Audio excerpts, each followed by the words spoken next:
It's Monday, November 15th, 2010. In this week's Beaker Beat, we told you they wanted to do it, and now it's done. The Fed shocked corner offices all across the entire life sciences industry in one swing of the hammer. Details coming up. Plus, the FDA addresses the biosimilar issue, sort of, and proof that the United States government hasn't cornered the market on crazy and foolish decisions. All that and more in this week's edition of Beaker Beat. Hello everyone, welcome to this week's edition of Beaker Beat. I'm Mike Justice. Thanks for tuning in. Well, they warned us. I warned you! Didn't I warn you? The FDA said they were going to hold executives responsible for being irresponsible, and now they've gone and done it.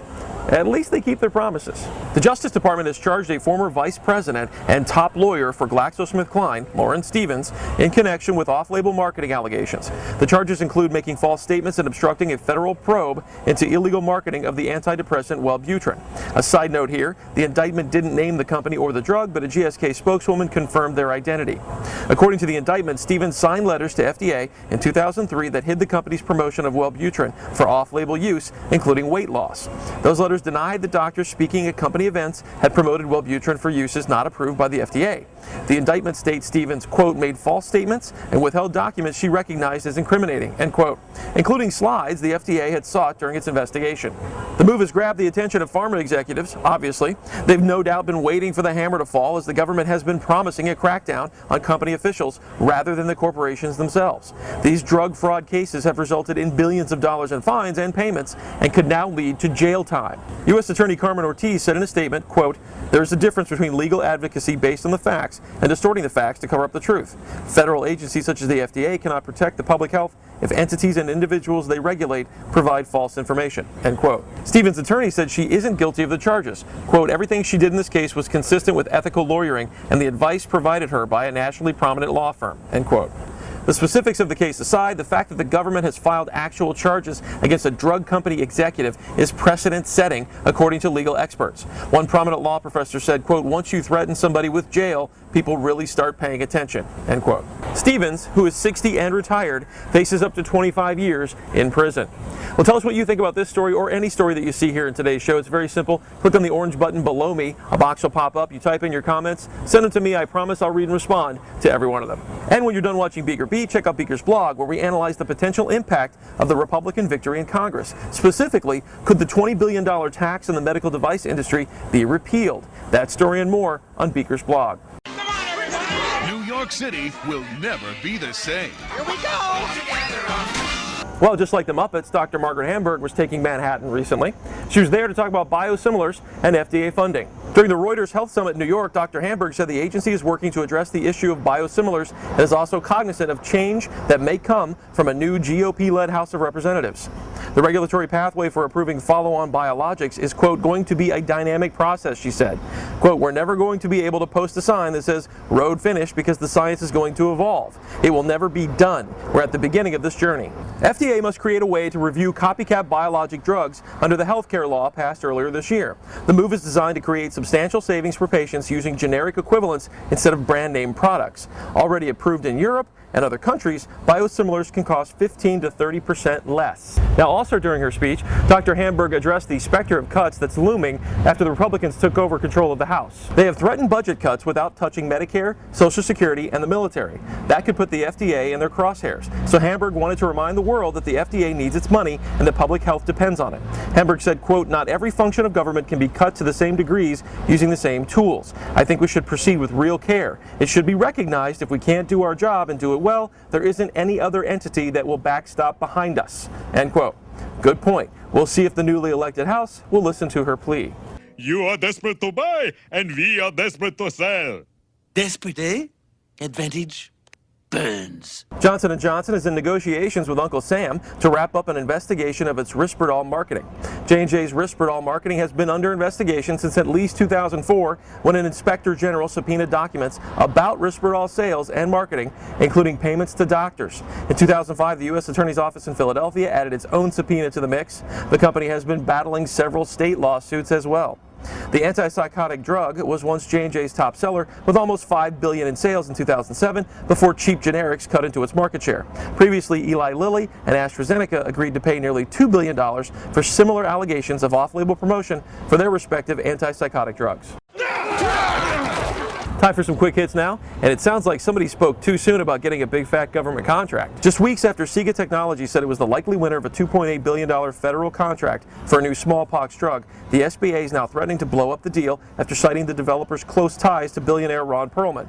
The Wall Street Journal says the agency sent a letter to SIGA that it is controlled by and affiliated with McAndrews and Forbes, which is owned by Perlman.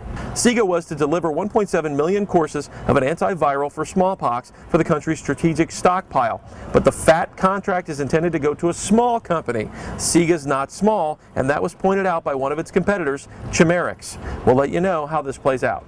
AstraZeneca's cost-cutting program is moving forward full steam ahead. In remarks at the Reuters Health Summit, CEO David Brennan said the company will be continually looking for potential savings. Cuts could come to drugs losing patent protection, like Nexium and Crestor, so that resources can be diverted to growth areas such as emerging markets and Japan. To keep costs down, the company will also be partnering more. Meanwhile, AZ workers in England are back on the picket lines in a long-running dispute over pensions after union talks with bosses collapsed. After several strikes during September and October, employees had high hopes for a resolution in this latest round of talks. However, the sides still came up short. In 2009, the world market for preventative vaccines totaled $22 billion, up from $19 billion in 2008, and is expected to grow at a compound annual rate of 9.7% to $35 billion in 2014. That's according to Colorama Information. Merck, GlaxoSmithKline, Sanofi Pasteur, Pfizer, and Novartis combined control 84% of the world market, with GSK being the biggest vaccine seller. According to a government analysis, all of the available data for Dendreon's Provenge prostate cancer vaccine shows moderate support for its use. CMS analyzed all the available evidence for the therapy and will discuss payment of the vaccine later this week.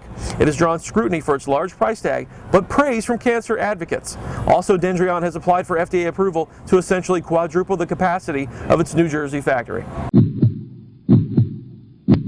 Eli Lilly's been struggling in its own clinic, so it's buying someone else, paying $300 million to acquire Avid Radiopharmaceuticals. Avid is a diagnostics company that has earned worldwide attention for its new approach to detecting Alzheimer's, given credit for helping to revolutionize disease diagnosis. Lilly also is promising to pay an additional $500 million if certain regulatory and commercial milestones are met. Clovis Oncology is ramping up a cancer drug pact it has with Norway's Clavis Pharma. Clovis is adding $10 million in an upfront fee and $195 million in potential regulatory and sales milestones in exchange for widening its commercial rights to a mid-stage pancreatic cancer drug. Macrogenics is making all kinds of deals lately. The company announced a $2 billion discovery and development deal with Germany's Boehringer Ingelheim, plus they've inked a research deal with Pfizer. Macrogenics gets an upfront payment, milestones, and royalties, but full financial details were not disclosed. Finally today, Puerto Rico is not a state, but they're doing their best to act like one. That includes making crazy decisions that leave us scratching our heads. Some leaders of the Commonwealth's labor movement recently asked the legislature to amend Law 154, which imposes a special tax of 4% on non-resident companies. Apparently 4% isn't enough, and they want to bump that to something like 7 to 10%. Law 154 nails all foreign companies doing business on the island, including the big pharma firms. It should be noted that Law 154 was enacted without any public input or comment. These so-called leaders, basically three different unions, claim that a permanent 7% corporate tax would provide the funds to hire back some of the 20,000 public employees fired due to the island's economic troubles. Here's where the math gets screwy. A 2006 survey shows that the biopharma industry supports 94,000 jobs in Puerto Rico. So they want to endanger 94,000 private sector jobs to rehire 20,000 government workers. That sounds brilliant. This makes less sense when you consider the recent commitment to several new centers popping up across the island. Which is part of a larger effort by Puerto Rico to attract research and development in the life sciences industry. So there you have it, proof that our politicians here in the States aren't the only ones who enjoy cutting off their nose to spite their faces. Well, that's it for this week's edition of Beaker Beat. I'm Mike Justice. Thanks for watching. We'll see you next week. Sit, Beaker. Sit. Good dog.